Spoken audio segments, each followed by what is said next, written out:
D'abord, voyons les principes de fonctionnement fondamentaux. Avec TradingView, vous créez les ordres avec des trends. TradingView devient votre interface de trading. Fini les formulaires des échanges. TradingView envoie ses ordres via webhook à Krill. Krill gère les ordres avec les stratégies.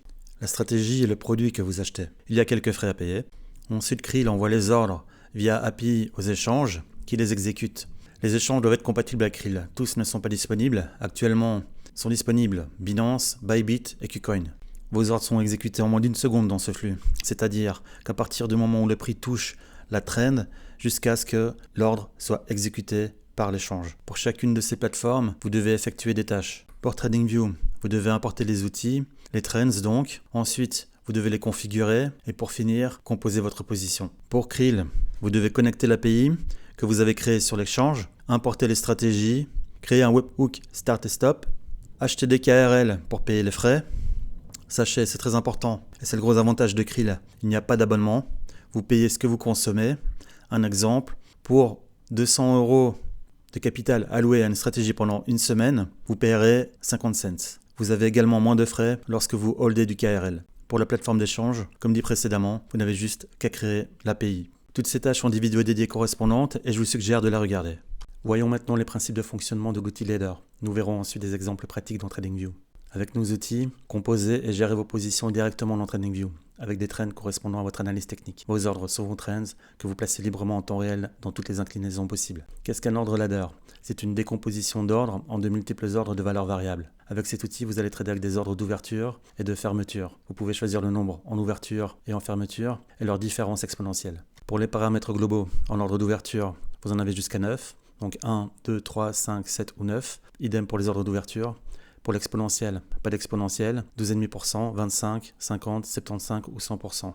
La stratégie est back-to-back, c'est-à-dire qu'elle peut aller exécuter des ordres d'ouverture après avoir exécuté des ordres de fermeture. Les stratégies short et longues sont distinctes. Vous recevrez 930 stratégies couvrant tous les cas, en ouverture, fermeture et exponentielle, x 4 pour couvrir les cas longues, short, market et limite. Donc presque 4000 stratégies. Pour les caractéristiques, LadderTD est un outil de trading, pas un robot, c'est-à-dire qu'il n'y a pas d'auto-trading, c'est vous qui créez la position, c'est vous qui placez les ordres. Vous pouvez démarrer la stratégie manuellement via une trend webhook, elle démarrera en moins de 5 secondes, les ordres sont exécutés en moins d'1 seconde, choisissez les types d'ordres market ou limite.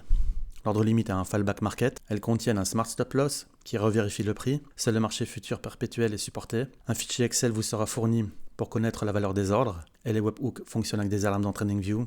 Donc, vous allez devoir le gérer parce que vous en avez un nombre limité. Premier exemple de position, longue en limite, avec un capital de 250 USDT en levier x5, donc 1250 USDT. On va décomposer l'ordre d'ouverture en 5 ordres avec un exponentiel de 50 et l'ordre de fermeture en 3 ordres avec un exponentiel de 25. Lorsque vous achetez un autre produit, vous recevez un fichier zip, vous le dézippez.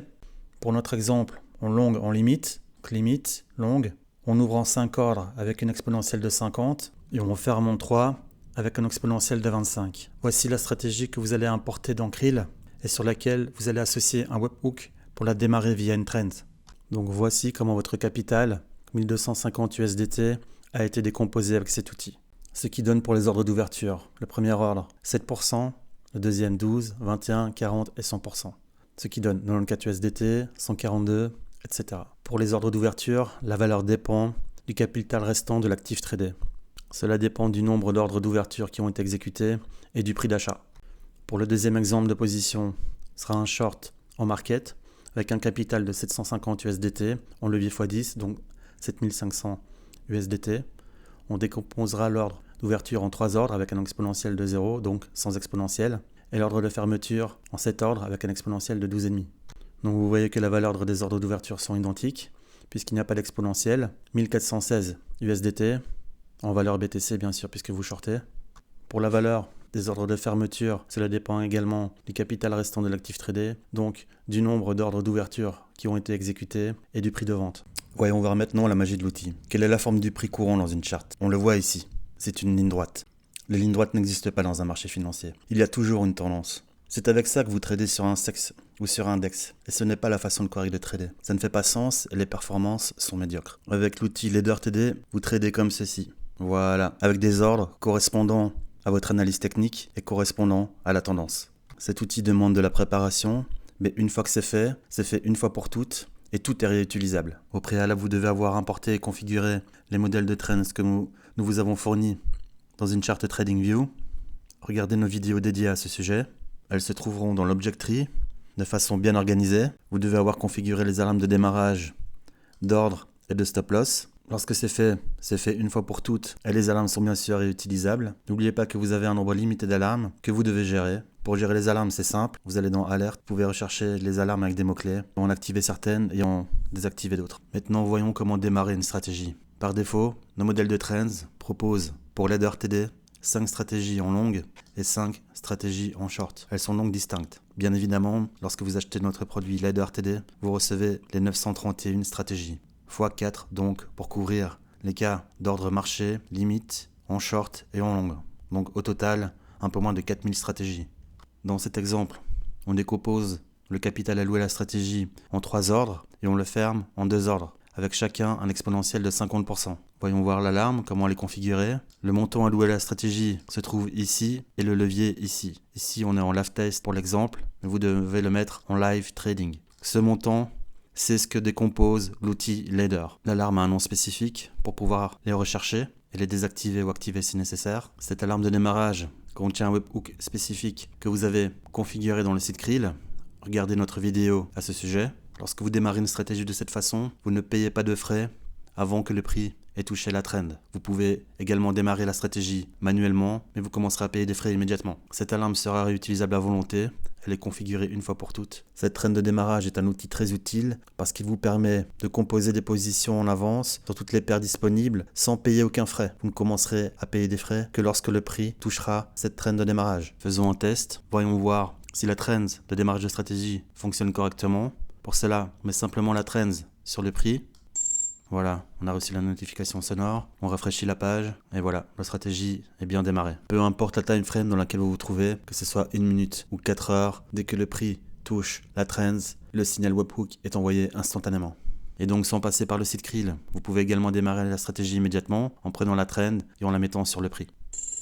La stratégie de démarrage est configurée en Only Once, donc après avoir été activée, elle se désactive. Faites attention avec la trend de démarrage pour éviter qu'une stratégie démarre sans que vous sachiez pourquoi. Par exemple, cette trend-ci a été activée, on voit à l'horloge qu'elle a été désactivée, l'horloge est grisée. Si vous déplacez la trend, l'alarme est réactivée. Faites très attention à ça. Ensuite, si vous rendez la trend invisible via l'Object Tree, simplement en cliquant droit et en faisant Hide, l'alarme reste active. Si le prix touche la trend, la stratégie sera lancée. Donc pour éviter les mauvaises surprises, après l'activation de la stratégie, mettez la trend de démarrage dans le passé. Maintenant la stratégie est démarrée et la position est mise en place et vous pouvez la gérer visuellement avec des trends. Vous pouvez modifier les ordres pendant que la stratégie est en cours et c'est là toute la puissance de l'outil. Vous gérez maintenant votre position de façon efficace, précise et rapide. Fini de vous débattre sans fin avec les formulaires des SEX ou des DEX. Voyons voir maintenant la mécanique de la stratégie. Première chose, l'ordre des ordres est important. C'est-à-dire que la stratégie va chercher le premier ordre, ensuite le deuxième et le troisième. Si vous créez votre position de cette façon, ça va poser un problème. Tous les ordres d'ouverture ne doivent pas être exécutés. Donc la stratégie peut exécuter le premier ordre et le deuxième ordre pour ensuite aller les fermer. La stratégie est back-to-back, c'est-à-dire qu'elle peut exécuter le premier ordre d'ouverture et le deuxième pour ensuite exécuter le premier ordre de fermeture et aller rechercher le troisième ordre d'ouverture pour ensuite la refermer. Si vous ne voulez pas de ce comportement, n'oubliez pas que après avoir exécuté le premier et deuxième ordre d'ouverture, vous pouvez déplacer le troisième pour le mettre plus haut. Vous pouvez aussi déplacer le stop loss. La stratégie utilise les mêmes trends d'ouverture et de fermeture pour les longues et pour les shorts. Elles ont le même webhook URL commun à toutes les trends d'ouverture et de fermeture. C'est un webhook URL différent du webhook pour démarrer la stratégie. Vous pouvez utiliser des trends d'ouverture et de fermeture différentes pour les shorts et pour les longues. Nous fournissons les templates pour cela, mais ça exigera plus de gestion. Voyons voir maintenant comment s'arrête la stratégie. La raison la plus naturelle est que tous les ordres de fermeture aient été exécutés. Vous serez notifié par email. La deuxième est que le prix ait touché le stop loss. Le stop loss est intelligent, c'est-à-dire qu'il fait une double vérification du prix pour éviter les mèches fulgurantes. Et pour finir, vous pouvez arrêter la stratégie immédiatement en relâchant la trend stop loss sur le prix. Le stop loss est un aspect important de la gestion de la stratégie. Vous le déplacerez pendant son exécution en fonction de votre analyse technique. Je vous rappelle que la visibilité des trends est par défaut de 30 minutes. Vous pouvez le modifier si vous le désirez. par paquet, c'est-à-dire qu'il suffit de cliquer droit sur le dossier, Settings, Visibility, et si vous pouvez la changer, toutes les trends contenues dans le dossier seront modifiées. Voyez notre vidéo dédiée à ce sujet. La présentation est maintenant terminée. Comme vous avez pu le voir, cela demande quelques préparations, mais lorsque c'est fait une fois pour toutes. Et vous ne devez pas tout configurer d'un coup, configurer ce dont vous avez besoin, et petit à petit tout sera configuré. Pour finir, n'oubliez pas d'aller voir notre vidéo Pourquoi ça ne fonctionne pas, c'est très utile.